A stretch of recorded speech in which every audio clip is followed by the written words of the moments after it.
So I'm Linda Langford, and I'm working on an initiative with the National Action Alliance for Suicide Prevention, and it's about changing the conversation about suicide. So we think we could do a better job at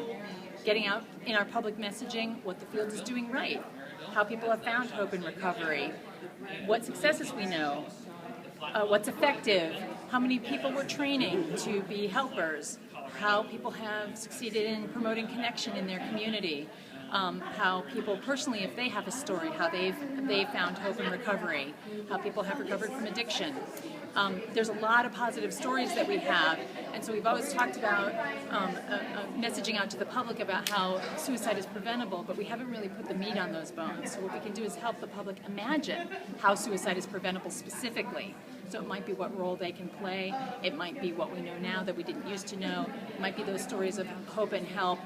but we want everybody from wherever they sit within this great diverse field to be just adding that piece about how they're helping to solve the problem and helping the public picture those solution-focused messages instead of kind of continuing to repeat the problem, because we think that that might be moving us in the wrong direction when there's so much good news to share. So how can we find you on Twitter?